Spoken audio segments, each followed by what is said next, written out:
Yangilik tuman nomini oddiygina bir qarashda yangi qazilgan ariq ma'nosini berganini eshitiladi. Lekin aslida olib qaraydigan bo'lsak, bu yerda juda katta bir tarixiy va tilshunoslik sirlari yotadi. Taniqli tilshunos olimlar Dosimov va Egemovlarning tadqiqotlarini tayanadigan bo'lsak, yangilik toponimining ikkinchi qismi bo'lgan ariq so'zi kanal yoki suv yo'lina hech qanday aloqador emas. Bu yerda so'z aslida ariq so'zidan kelib chiqqan.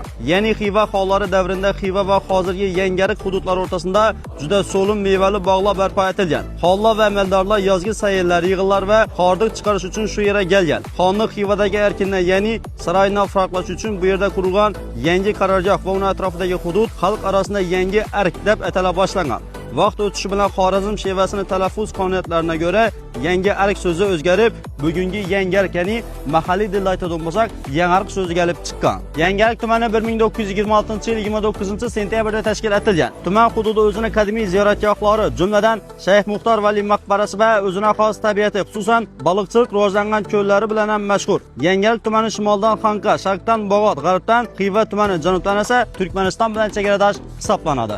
Keling endi shu o'rinda Yangilik tumani bo'yicha eng muhim statistik ma'lumotlarni aytib o'taman. Demak, 2025-yilda viloyat bo'yicha eng ko'p baliq aynan Yangilik tumanida yetishtirilgan bo'lib, bir yil davomida salkam 36 ming tonna baliq ovlangan.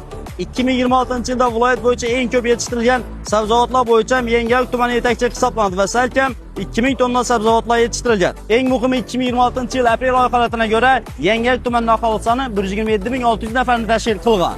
Siz Yangilik tumani haqida yana shunday qiziqarli ma'lumotlarni bilasiz. Bularni hammasini izohlar yozib qoldirishingiz mumkin va keyingi videoda biz Xorazm viloyatidagi qaysi shahar yoki bo'lmasa tuman haqida shunday video chiqarishimizni xohlasangiz, buni ham bemalol izohlar yozib qoldirishingiz mumkin. Va albatta videoni yangilikli bo'lgan barcha darslarni barib qo'yishni so'rab qolamiz.